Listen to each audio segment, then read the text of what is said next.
space today. So today we're going to, hang in there. Just keep hanging, Raphael, you got this. So today we're going to chat a little bit about communication. And so we entitled this one, How to Tell Your Grandma About Your Research. If you're anything like me, when you try to talk to your family about the research that you do, you get these blank stares back like, oh, okay, whatever. This is nice. The baby's doing stuff. So that's not always what we want, right? Okay. So this is such an important topic for us as scholars because we want to be able to do work that we can communicate clearly to people who may not have the same background that we do. And I'm going to also take the time to do a very shameless plug for our 3-minute thesis competition. All right, so on November 17th, we are having our PFFP Pathways Conference. And as a part of that conference, we always host our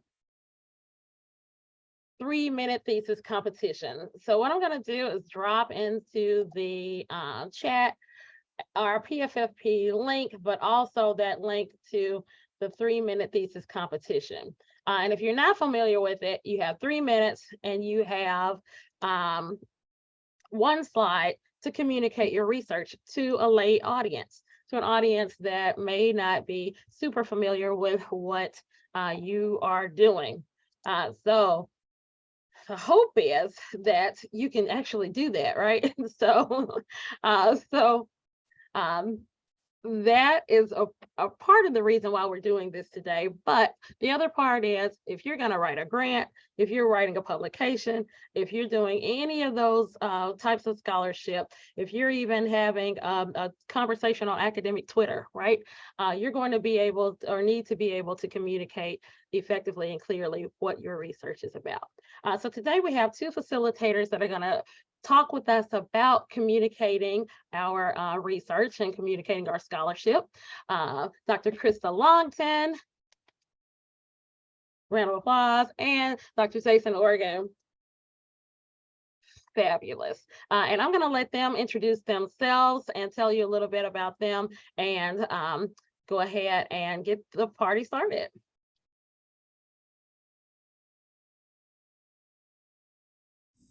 All right, welcome everybody. So good to see you all today. And thanks to Dr. Hardy for that really kind introduction.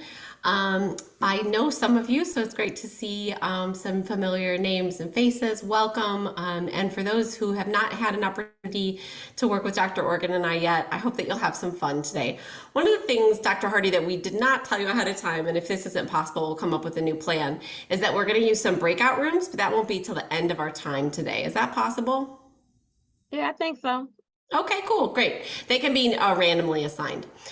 So what we'll do is we'll go ahead and get started here. We've got a couple of participatory exercises to get us thinking about how to tell your grandma about your research.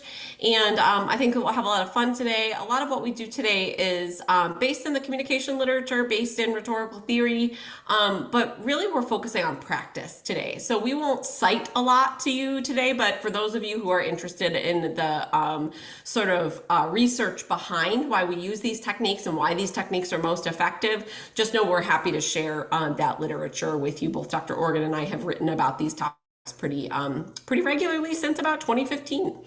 So let's get started. So here are objectives for today. We're going to identify ways to adjust your message to meet your audience's needs and know how stories can help a speaker to connect with an audience.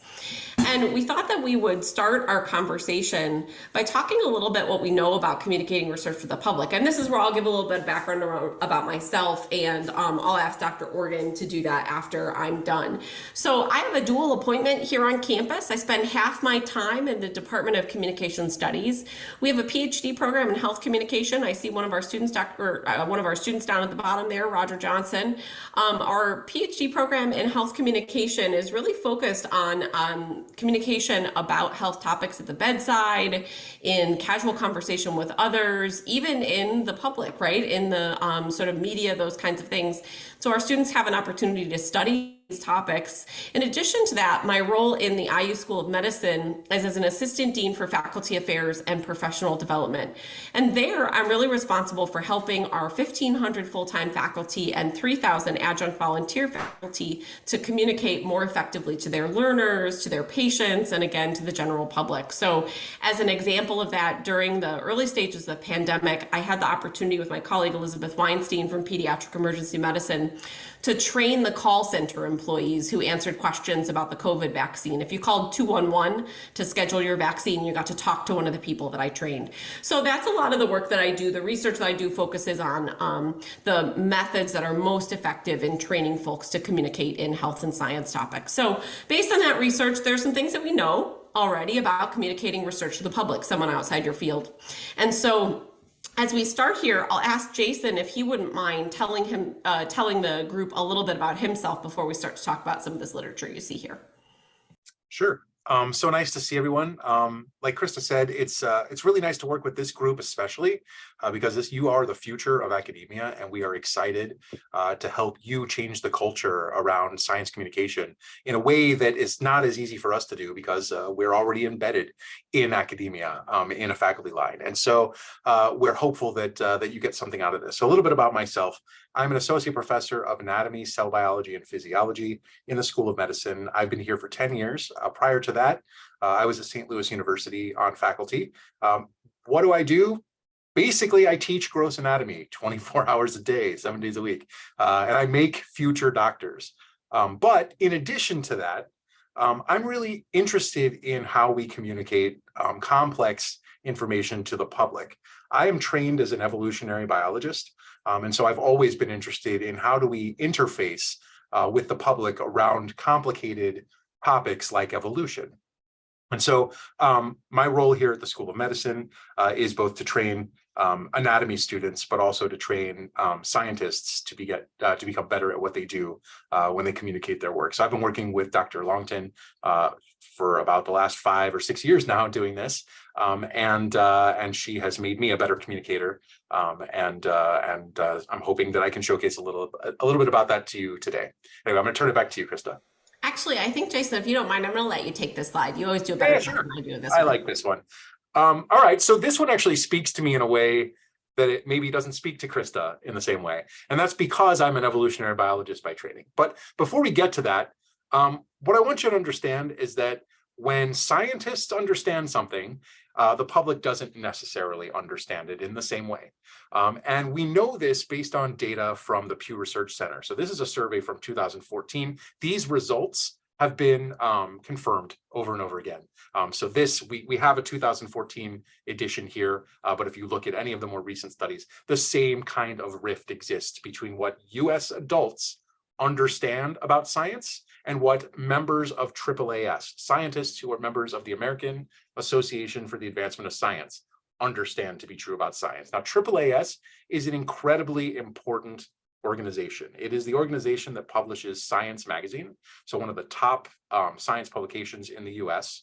And in addition to that, it is the either the first or second largest science lobbying organization on Capitol Hill. The other being the Federation of American Societies for Experimental Biology, FASEB, which has an incredible policy office and represents 33 different member institutions. So if you're a member of a scientific organization, there's a high probability that it's a member of FASEB.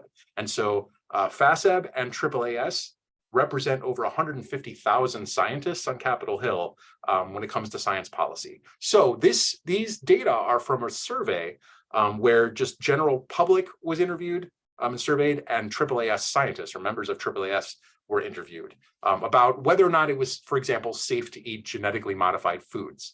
37% of US adults thought that to be true. AAAS scientists, however, have a very different opinion. 88% of them in 2014 found it safe to, or thought it would be safe to eat genetically modified foods. Same thing with regard to foods grown with pesticides. US adults who are not scientists have a very different opinion than scientists who are US citizens. One that really strikes close to home for me is whether or not humans have evolved over time. 98% of US scientists, or at least AAAS scientists, understand that to be true, whereas only 65% of the US public accept it. And so it's a problem because oftentimes those members of the public become our members of the legislature who represent us. And when they don't have the same understanding of the science that we do as scientists, we have potential problems. One that should be particularly important right about now is with regard to vaccines. 86% of AAAS scientists in 2014 thought that childhood vaccines such as the MMR, the mumps, measles, mumps, and rubella vaccines should be required. Only 68% of US adults thought it should be required. That's something that hasn't gone away. Vaccine hesitancy is a big problem. And so with that, I'm actually going to turn this back to Dr. Longton, who can tell you about sort of what's happening now on the ground. Yeah, absolutely. So we're talking a lot about science today. And for those of you that are not in the natural sciences or the medical sciences, one of the things I think that's important to know is this concept, the idea of translating research for the general public or for those outside of the university. Most of what we know here also holds true, regardless of your discipline. So though Jason and I tend to focus on sort of communication in scientific spaces, the same thing holds true whether you are working in English or working in social work or working in engineering. So pick a non-scientific field and the same thing is still here. So a little quiz question for you here, and I'll encourage you to use the yes or no buttons on your reaction toolbar there. So at the bottom, you've got a yes or no. So we do true or false. Obviously, true would be yes, false would be no. If people just had more information about vaccine safety, they would be more likely to get their children vaccinated. Use your green button for true and your red button for false. What do you think? Couple of trues coming through. I see a couple of falses. What do you think? Any thoughts about this? Do we need more information and that would encourage folks to get their children vaccinated? So this is actually false, and this is a cognitive bias called the information deficit model. The information deficit model, as I said before, is a cognitive bias. So it is the incorrect belief that if people had more information, they would act in a manner consistent with scientific evidence. And that's actually not true. More information does not change people's behavior. And I know that that seems surprising, right? Because you're like, I don't understand. If I just told people that vaccines were safe, they would be more likely to be vaccinated. But when you hear it like that, we know that that's not true. I'll give you another example of this. I run for exercise. I know that getting 30 minutes of exercise a day is right. I know that I should do it. And I can talk myself out of exercising like nobody's business. Can anybody else talk themselves out of exercising, right? I can say things like, I have a lot of work to do. I need to spend time with my family. I need to give my mom a call, and I couldn't possibly do that while I was exercising, right? So I can talk myself out of that scientific evidence that I know is accurate. So it's important to remember when we say more information, it's not just more information that might shape people's perspective, but it's about actually reframing a message to be in congruence with the audience's needs. And that's a really important part of this process, understanding the idea that reframing a message to match with an audience's needs can shape the way that they feel about that message. And I know some of you are kind of thinking, well, Krista, my research is about this little tiny thing. There's just no concern that, I'm not asking anybody necessarily to act in a particular way.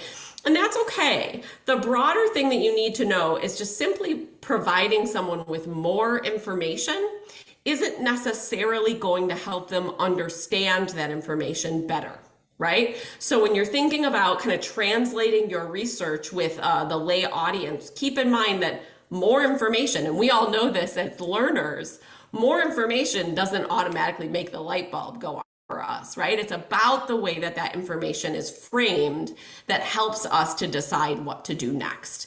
So with that in mind, we have an activity that I think will give you an opportunity to think about what reframing looks like in the context of your research. And my colleague Jason is going to take us through this activity. It's one of his favorites, so I'm going to let him take over here. This is one of my favorites. It's called A Sports Story. So do we have any football fans here? If you are a football fan, can you just use your reaction? Just raise your hand. Let me know. Fantastic. So we have at least two football fans. Excellent. And so on the flip side of that, is there anybody here who doesn't understand football at all? If that's true, why don't you put your hand up as well? Or a thumbs up. All right, fantastic. So there's at least one person who doesn't know anything about football. And the reason that this is a really good example is because football comes with its own jargon. And if you don't know the jargon of football, you are not going to understand what is written about football. But if you do know the jargon of football, there is an incredible story that you can find in the words of a newspaper. So what we're going to do is we're going to take a look at a column or at an article by Brian Spurlock from USA Today from, I think it was 2009. Is that right? No, it's got to be 2015. Okay. So from 2015, and this is from a Colts versus Patriots football game. And in USA Today, I'm sorry, it's not even written by, it's written by Pellicero. I take that back. This particular description describes a football game between the two teams where the Colts were not victorious. And so I'm going to read to you what this said, and we're going to go through this in a second and try to identify where there are sticking points. Now, there's something you should know about USA Today, and that is that USA Today is written at a 9th grade reading level, which means that if you've completed 9th grade, you will have the vocabulary, or presumably should have the vocabulary to understand all of the words in a USA Today article. But you'll see that the combination of these words may make that more difficult. So it reads this as this. The Patriots drove 80 yards in 7 plays on the opening drive of the third quarter, with Gronkowski silent in the first half, catching a 25-yard touchdown pass from Brady that put New England ahead for good at the 10:56 mark. The Colts had done well in a wild first half, capping their opening drive with a touchdown and 4th and 1, turning a Julian Edelman bobble into a pick 6 for safety Mike Adams, and attempting an onside kick officials ruled the Patriots recovered. It was clear Colts coach Chuck Pagano was going to be aggressive at every turn. That came back to haunt them on the failed fake, whatever it was supposed to be, and the Colts' string of futility against the Patriots in the Pagano, Griggs, and Luck era lives on. Not anymore. The Pagano, Griggs, and Luck era is long gone. However, football or non-football fans, I want you to look at this. Danya, I saw you put your name up or put your hand up earlier. Are there any particular parts of this that you don't understand, right? Are there any phrases in here that get your dander up, that make you feel a little uneasy because you completely don't understand it? Do you see anything in there? Or anyone who's not a football fan? Not really. Okay. Not from the word standpoint. Okay, so let me ask you this. Do you know what a pick 6 is? In which paragraph?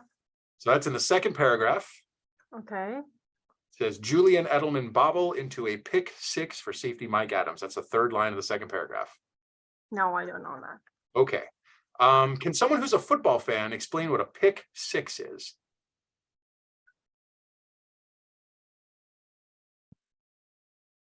That means that the opposing team got the football and then they got a touchdown from that. Okay, so can you elaborate on that a little bit more? How does one get the football? How does the opposing team get the football? An interception. The quarterback threw a ball that was supposed to go to their teammate, but the other team ended up catching it instead, and then they were able to get a touchdown from that. They were able to score from that. So that's why it's called a pick 6. So another name for an interception is a pick, and 6 refers to the 6 points that the team received for running that interception back for a touchdown. Would you agree? Yes. Excellent. Danya, does that make sense now? Okay, so pick 6, full of jargon. Is there anything else in here that catches you off guard? I think there's strings of futility also. Okay. So If I the string of pronounce it futility, this is actually a really good example, and one that typically is not picked out when we ask for this, because it's not really filled with jargon. In this case, it's actually talking about a story that's been going on for a long time that you, Danya, have just been dropped into the middle of, right? But anyone who is a football fan would probably be familiar with the storyline already. And they would know that there had been a string of failures when the Colts played the Patriots that they created an incredible rivalry between the two teams. An incredible one-sided rivalry where really New England doesn't care at all about Indianapolis, but Indianapolis hates New England. And so that is a reference to that string of bad luck and an inability to win against the Patriots that if you were a football fan, you would be familiar with, but because you're not, you're dropped into the middle of the story and it doesn't make a lot of sense. That's a very good one. Not one of the jargon-filled examples that we typically hear, but another really important aspect of this. All right, let's look for one more and then we got to kind of move along. I don't want to use all of our time here. We have other activities to do. Anything else in here that you see that might confuse you? Now I see many that I pay Okay. attention. That's totally fair. How about 4th and 1? Do you know what 4th and 1 means? Okay, somebody other than Kate, who is a football fan, can you explain what 4th and 1 means? Yes, Dana. Oh, go ahead. Anyone. So where's my husband? I should record this. It is being recorded. So It is. 4th and 1 means it's the 4th down, which means they have 4 tries to go at least 10 yards total before they have to turn the ball over to the other team. And they have 1 yard remaining. So they have to manage to travel with the ball. Was it 10 yards before they would, within 4 plays, if I'm right? Yes, so very good. So you have 4, so in football, the way it works is with a series of downs. You have 4 downs, 4 attempts to move the ball 10 yards. And if you move the ball 10 yards within those 4 attempts, it starts over again on a first down. And you continue to do that to move the ball down the field in 10-yard increments. 4th and 1 means that it's 4th down. It means that in the previous 3 attempts, the team gained 9 yards. They had 1 yard to go to get to that 10 yards and start over again. But a 4th and 1 is a risky play because you have 1 yard. And if you don't get that 1 yard, you have to turn the ball over to the other team. And so 4th and 1 means 4th down, 1 yard to go for a first down. If you're a football fan, you immediately understand what that means. If you're not a football fan, 4th and 1, you understand all 3 of those words, but it doesn't mean a whole lot to you. There's a story in here, though, that football fans inherently get because they are not fazed by the jargon. But if you don't know the jargon, you're going to miss the story. So we actually have, Chris and I have a colleague who rewrote this, removing all of the jargon, but instead keeping true to the storyline. And so this is how he interpreted it. He says, the beloved hometown team played their hated rivals for the first time since a crushing season-ending loss that was marked by controversy and allegations of cheating. None of that, by the way, was in that story, except there was mention to the string of futility, right? And so if you were a football fan, you already knew this. If you weren't a football fan, you missed this major part of the story. The game remained fiercely competitive during the first half, and the hometown heroes took exciting risks to keep their rivals at bay. But when the rivals took the lead in the second half, some of those risks backfired, including one embarrassing play that made the hometown team look foolish. The hopeful fans were disappointed yet again. The string of defeats against these adversaries remained unavenged. So, non-football fans, Danya, does this make a little more sense now? Yes, it's There's a actually story. like more academic writing. Like everything is smooth and understandable now. Yes, very good. So you get the story now. Now, football fans, what do you think? I think it sounds like they're talking about an elementary school game. What's I actually- missing from this? I actually know what game they're talking about, so this is actually quite accurate. Oh yeah, it's highly accurate. The question though is what is missing from this account compared to the previous one? All the descriptions of the game, like the All- actual in-game play. All of the detail, right? All of the detail that was lost in that jargon is removed from this, but the story is still there. And so the point of this is that the way that you put together your words can be a barrier for some folks if they don't understand the way you're putting them together. If there's a convention that you're using that you assume everyone understands, there's going to be someone that doesn't understand that, and you're going to be leaving them in the dark. You're not going to allow them to see the story for what it is. And so you have to find this balance when you're speaking with the public between using all of the jargon you might use with your colleagues and then not using any of the jargon like you might not with folks who don't understand it. And so I want to be clear. We're never going to tell you not to use jargon. Jargon is there for a reason. Jargon is there because it's efficient and it's effective and it's easy to be specific about something. But if you're going to use jargon when you're talking to people who don't share that jargon with you, it is incredibly important to define it first.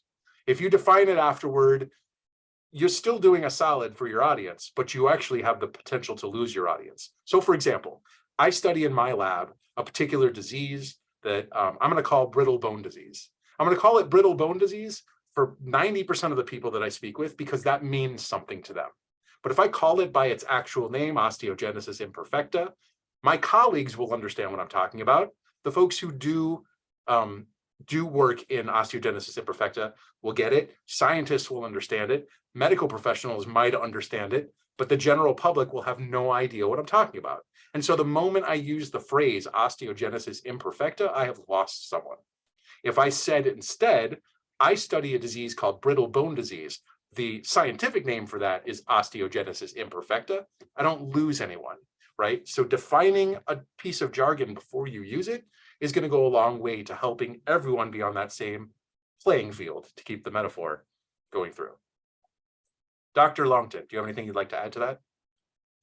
I think the last thing I'd like to add, and then we'll go ahead and try an activity that I think will help us to sort of realize this and think about this in the context of our own conversation, is just how important context is, right? So this previous example here assumes that the audience has a lot of context, right? This is actually an assumption that you watched the game, you know who these people are, and you've got the background down. This version gives you some of that context. It talks about last season, right? But the assumption on the USA Today article, if you read the sports page, they know that you've probably seen this game before. And so as you think about translating your research outside of your field, I want you to think about what are some of those tacit assumptions that are part of your field? What are the things that, you know, everyone in your field knows, but someone outside your field doesn't know? So Roger's a communication scholar, and so he knows this, but I'll mention this to the rest of the group. We may have other communication scholars here in the audience. A lot of times when we think of communication, we tend to use a very old model of communication. You probably saw this in your public speaking class at some point, where there's a sender and a receiver and a channel between the two. Nod if you know this really old model of communication. And there's sometimes noise that gets in the way, right? We know communication is way more complicated than that. That model is from the 30s. We have way more complicated models to talk about communication now. But if I know that that's probably the model that you're starting with, I'm going to use that language and then encourage you to think forward in terms of how our models have developed and changed. So what's really important here is you get a sense of what your audience already knows. And there's a lot of ways that you can do that. One of the ways that we do that often when we're doing science communication workshops for folks is we simply ask. So you heard Jason start with, you know, what looks familiar to you here? Tell me what you know already about X. Those kinds of strategies can be really helpful when you're engaging with someone outside your field about your topic. So asking a question like, tell me what you know already about the concept of a 4th and 1, or a concept of a touchdown even, is a good place to start, rather than starting from, let me just explain to you the ins and outs of what downs are. So as you're thinking about that, I want you to think about how much detail is really needed as you move into explaining a complicated concept to your partner. And Jason, I think I'm going to skip this next example and let's jump into the time travel activity, if that's okay. You bet. Okay, great. So for this one, we're going to need breakout rooms. Tabitha, I'll let you work on those while I explain the activity. We're going to need breakout rooms in pairs. So we can't necessarily have a group of 3. So Tabitha, I'll ask you to play along if we are at an odd number, please. So for this next activity called Time Traveler, again, your job is to think about how much information is really needed for someone to make a decision about a particular issue. And so here's how this game works. In the first round, I'll have you choose between the two of you in your breakout room. Someone will be person A and someone will be person B. I don't care who's who, you're going to trade places at the end anyway, so it doesn't matter, okay? So for the first round, person A, you are going to be the explainer, okay? So you're going to explain a concept, and I'll get to what that concept is in a moment, to person B. Okay, so if you get into that room and you're designated person A, you're going to be the explainer. Person B, you're going to be a time traveler from 300 years ago. You are a perfectly smart person. You just lived 300 years ago. Person A, explainer, you are about to get a phone call on your smartphone. I'd like you to explain to person B what a phone call is. Okay, now I want you to think about the idea. I'm going to give you 2 minutes, and it's important that you think about the idea that 2 minutes is not enough time to explain to your partner what electricity is, or how the history of telegraphy worked in the United States, or how the circuits in your phone work. I want you to think about, what does that person need to know how to make a phone call about a phone, okay? So that's round one. And I'm going to give you 2 minutes to do that, okay? Person A is the explainer in round one. Person B is the time traveler in round one. Does everybody feel comfortable with that portion of the activity? Yes, Dana, go ahead. I just want to make sure you do want us to explain how to make a phone call. Correct. Okay. Yes, in 2 minutes. You can explain what a phone call is, how to make a phone call. You don't have to be super specific. They just need to know that you're not a witch, pretty much. Okay, round two, you're going to trade places. Okay, so in round two, explainers become time travelers become explainers. So round two, you're just trading places. Okay, but there's a new scenario. In round two, time travelers, you have broken your arm on the way here from 300 years ago. And explainers, you need to explain to them what an X-ray is and that they need to get one so that you can get their arm splinted. So in round two, you're going to trade places and you'll have 2 minutes to convince your partner to get an X-ray. Now here's the thing, again, I'm going to go back to the idea that we convince children, very small children, to get X-rays. So you know that you can be convincible. Now, partners, when you're talking about this, ask questions. You're a perfectly smart person. You're just from 300 years ago. So what are the things that you're nervous about when you're thinking about potentially getting an X-ray? And for the explainers, think about how can you quell some of those fears, okay? So round one, you're going to use the phone call metaphor. Round two, you're going to use the X-ray metaphor. Do you have the plan? All right, we're going to go ahead and open up those breakout rooms. I'm going to give you about 4 minutes and 30 seconds. So decide relatively quickly who's going to be person A and person B. And again, don't forget you're switching round two. We'll see you in 4 minutes.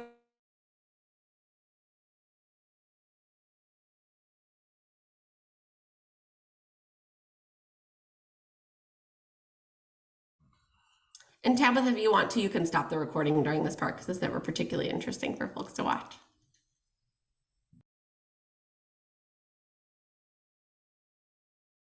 Pay your partner a compliment.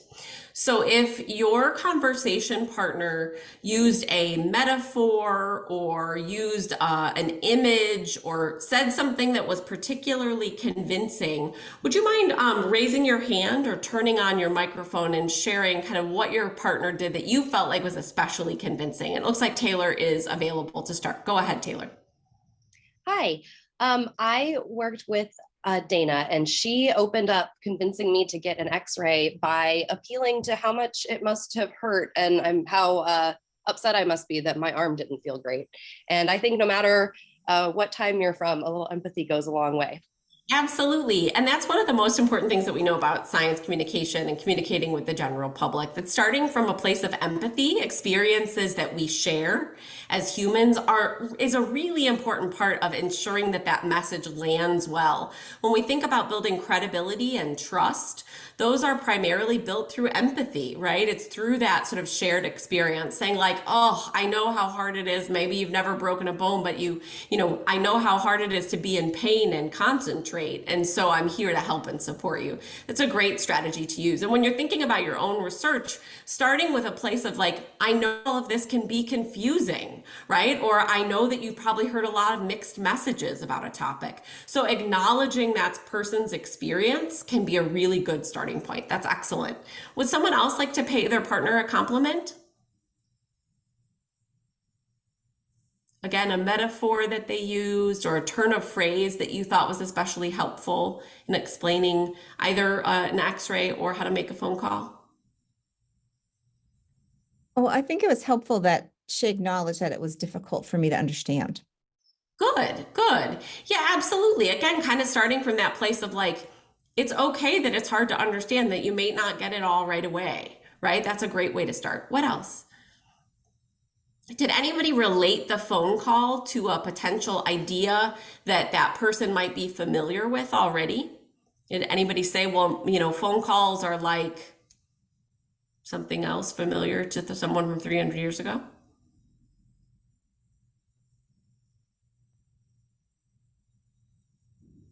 I tried to relate the phone call to a conversation. So I asked my partner, Jen, if she knew what a conversation was or how she thought about a conversation. What was a conversation to her? Great. And she said it's an exchange of information. And so then I tried to explain how that works with a telephone. Yeah, absolutely. Megan says, that she's talking about the idea that Tom said you're able to hear and speak just the same, no matter the distance. That's really good, right? I would like to remind all of you, I don't know about you, again, I'm a communication scholar, so you can take this with a grain of salt. I really have no idea how this sucker works, right? Do you all know how your phone works? I mean, I don't know if you have any electrical engineering students on. I really have no idea how this thing works. But how do they sell you these? All the benefits, right? You can talk to someone from really far away. I have this new exciting opportunity, right? You don't want to sound like a huckster, but what if I could solve this problem for you? And I think that that's a really important part to think about when you're thinking about communicating your research to a non-academic audience. It's starting from that place of, wouldn't it be great if? How can I envision a time when? Right? Starting from that place of sort of shared experience can be a really helpful strategy to helping someone to connect with your research or connect with an idea that's maybe unfamiliar to them. With that, I'm going to turn it over to Dr. Organ, who's going to get us initiated on our next activity that is another partner activity. And so Tabitha will ask you to get breakout rooms ready again. We have kind of a takeaway on this last time traveler activity. So while Jason and Tabitha are getting ready, I'll just give you the sort of takeaway on this.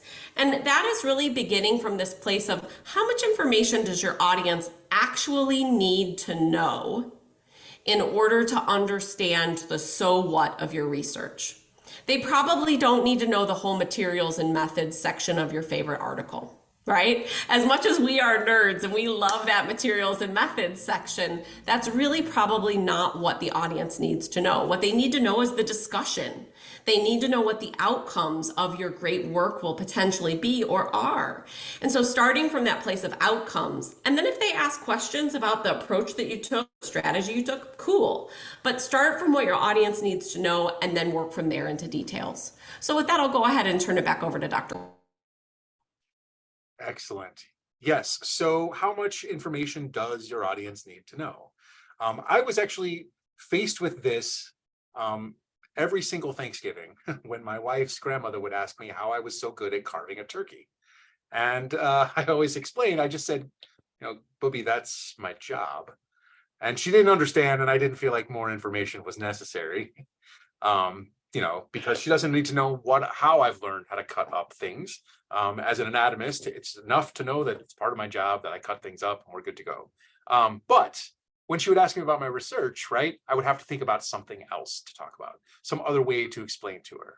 And so this exercise, this time traveler exercise, is going to ask you to pair up with another partner. Again, you're going to be randomly assigned, and you're going to take 2 shots at explaining your work to each other. So each of you is going to get 2 opportunities. The first is going to be a 2-minute segment where you have 2 minutes to describe your work. Immediately after that, you're going to take a breath and you're going to explain your work in 1 minute.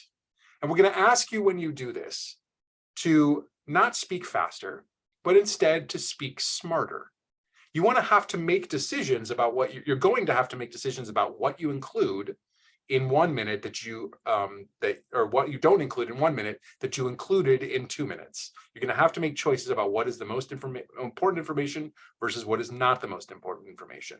And so again, you want to make sure that you are explaining what you do in a way that is accessible for your audience. So we're going to ask you to think about explaining to your grandma what you do in 2 minutes and then in 1 minute. So your partner is going to be your grandma for this. That is your audience today. Because Thanksgiving is coming up, many of us are going to be sitting around a Thanksgiving table. Many of us have a grandmother who's going to ask, or some other relative, or some other person at the table is going to say, "What are you doing?" Right? And you know, you're going to have an answer. So you're going to have 2 minutes, 1 minute to try this out. Then we're going to switch. And when you've been speaking for 2 minutes and 1 minute, now it's your opportunity to be quiet and let your partner speak for 2 minutes and then 1 minute. And at the end of both of these, we're going to ask you to ask your partner a series of questions. And Krista, could you put those questions up on the screen? And so these questions are really great questions to ask whenever someone is watching you give a presentation for practice. In particular, we're big fans of what do you still not understand, right? These kinds of number 6, what don't you understand from the work that I just talked about, right? What did I tell you that you're still confused about? And so I want you to take the time to speak to your partner in 2 minutes and 1 minute, and then just listen to your partner answer these questions, ask them about the work. Okay, so we're going to split you up into breakout rooms.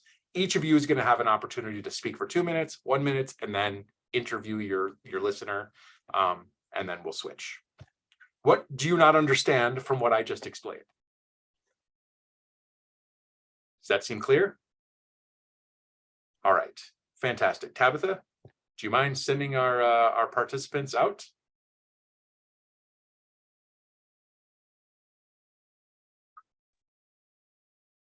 Should be able to join a room now.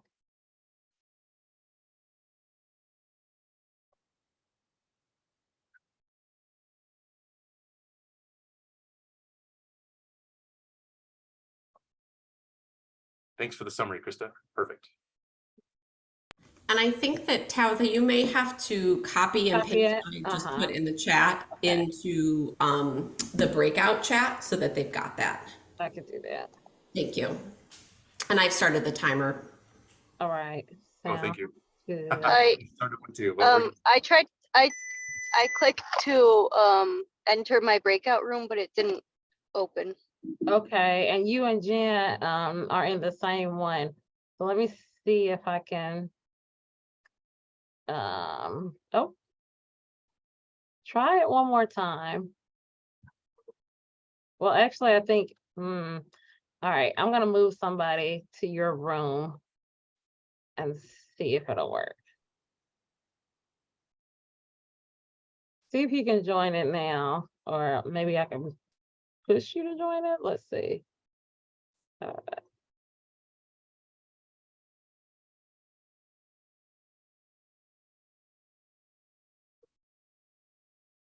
Okay. So I put both of yours in the same one, and I'm gonna join 8 as soon as I put this in the chat.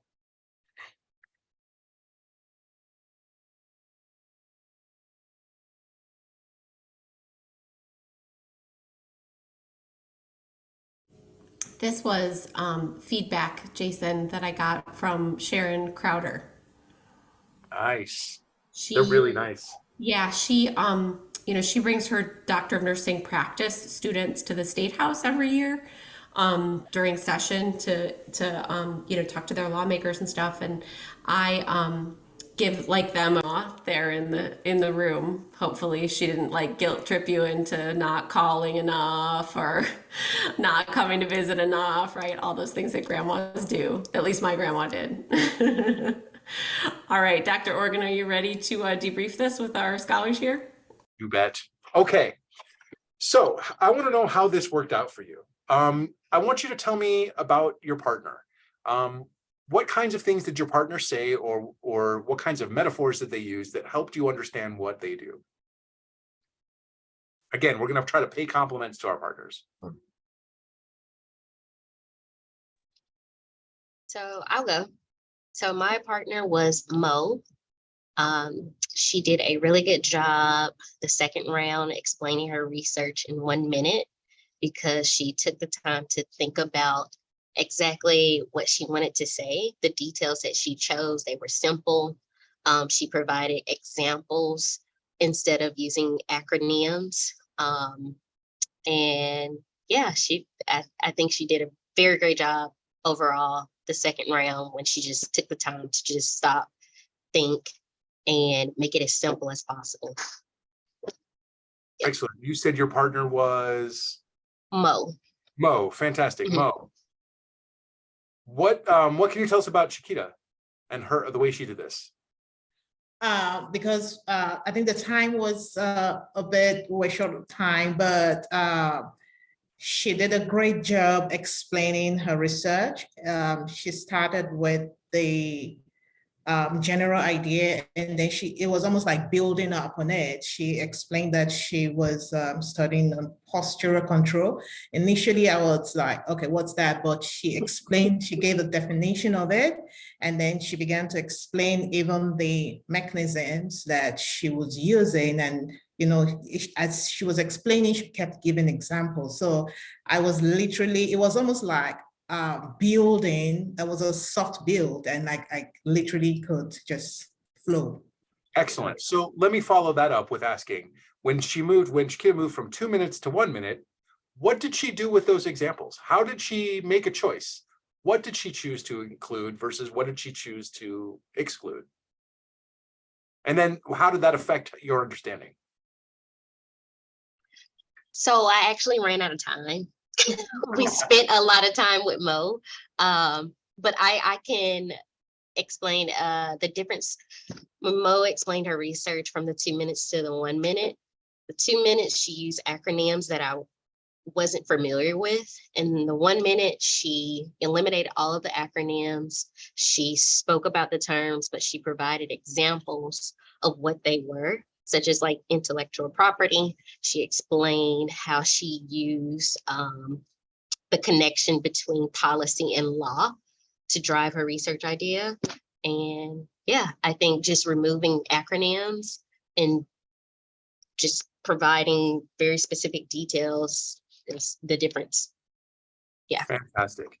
Which of these questions, we're going to stick with the two of you because we've been talking to you right now. Which of these questions did you find to be most useful in drilling down on what you might think about including or excluding if you were to say, speak in 30 seconds about what you work on? Which of these questions helped you think about, or would help you think about what is most useful in that 30 seconds versus what is not?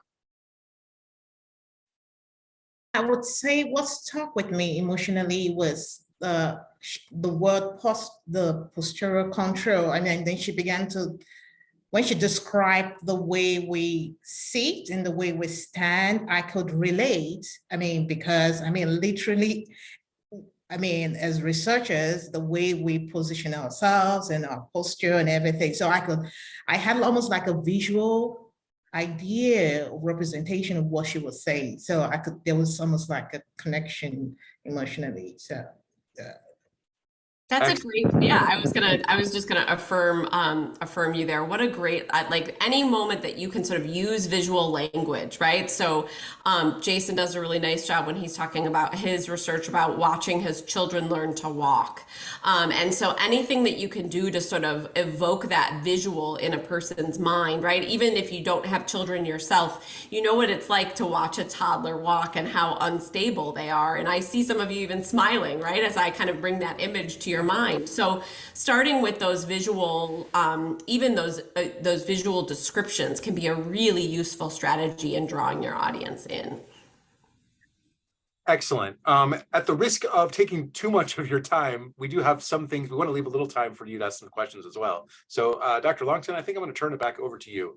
Someone had asked earlier about whether or not these debrief questions would be available in the chat. They are already there, but I believe that Tabitha just copied them again. So please write them down. Krista and I have found that these are such powerful questions to use when you are working on a talk for a conference or a job talk, because oftentimes when we ask people to critically evaluate our work or our talks, you know, they basically give us critiques about our slides or critiques about you know, the particular wording on a slide, right? Or the order of the talk. It's never about the metaphors that we want to use or the language that we're choosing to use to describe the work that we're doing that is not jargon filled. And so these questions are really useful to ask those that you've invited to watch you give a practice talk. So please, we ask you to do that. They're really, really useful. With that, I'm going to turn it back to you, Krista. Thank you so much. Okay, so a quick review here.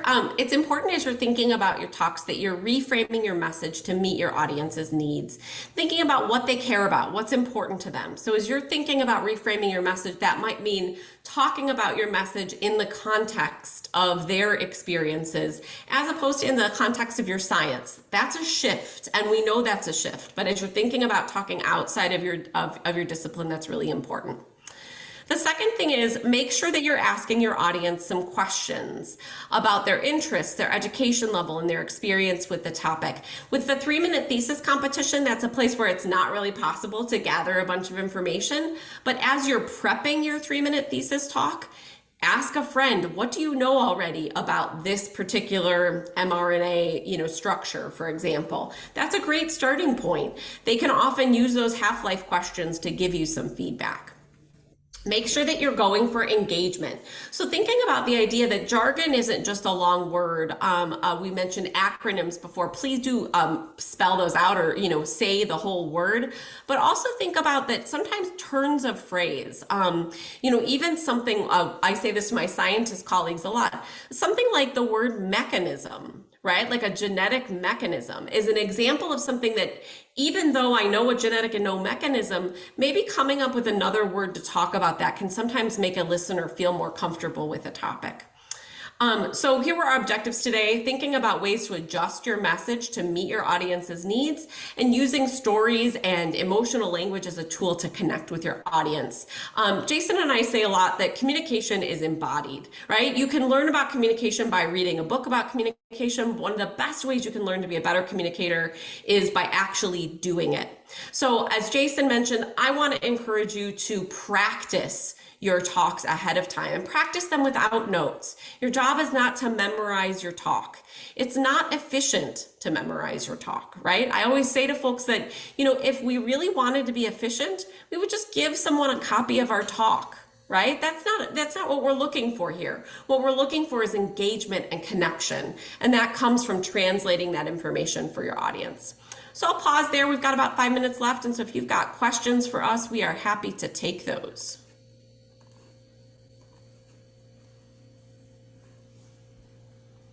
It looks like Tabitha has got some great examples of some 3-minute thesis or a 3-minute kind of end of session conversations there that I think are worth taking a look at. Megan, you've got a question. Go right ahead.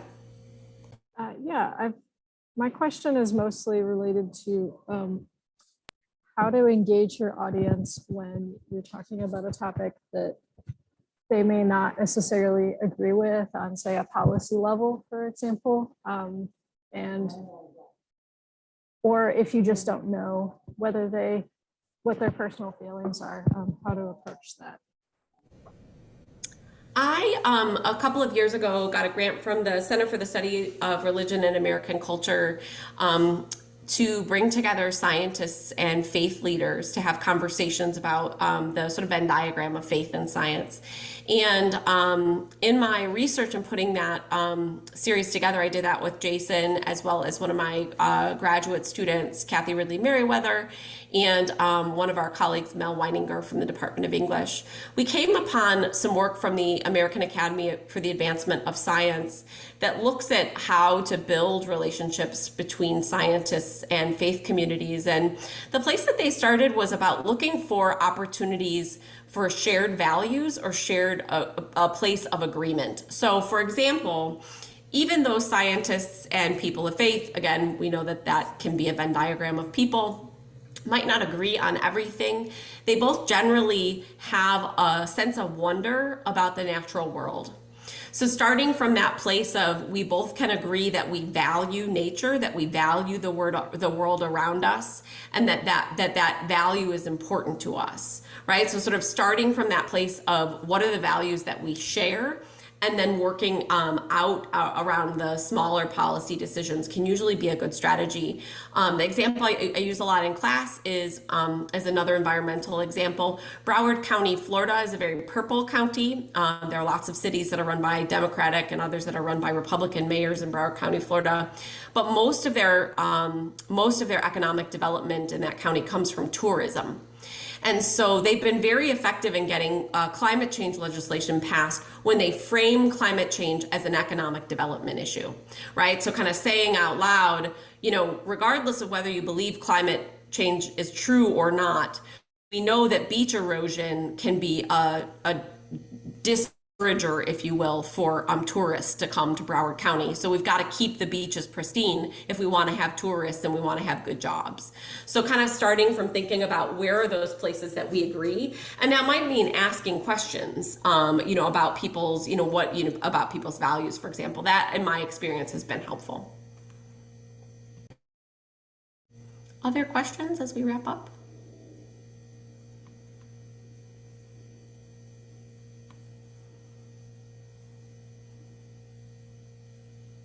Well, I'll just pause and say thank you so much for spending an hour with us, a little bit more than an hour with us. And thanks as always to Dr. Organ for being a great scene partner. It was really fun to work with you all today.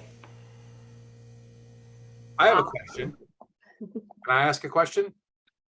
Dr. Longton, if I'm interested in learning more about how to communicate my science, are there mechanisms for that here on campus? Yeah, absolutely. Thank you so much for asking, Dr. Organ.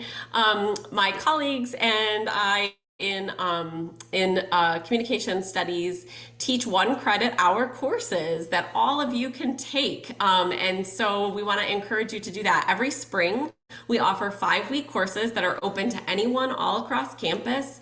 1 course is focused on science outreach and research outreach. You have the opportunity to interview community engaged researchers and then develop a community engagement proposal around your research.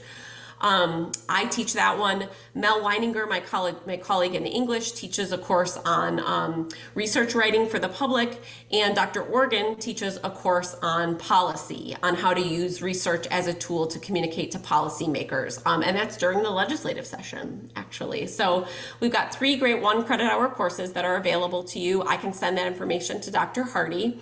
The other thing is if you can't attend the 1 credit hour course, or maybe your schedule is full and the coursework concept is just too much for you.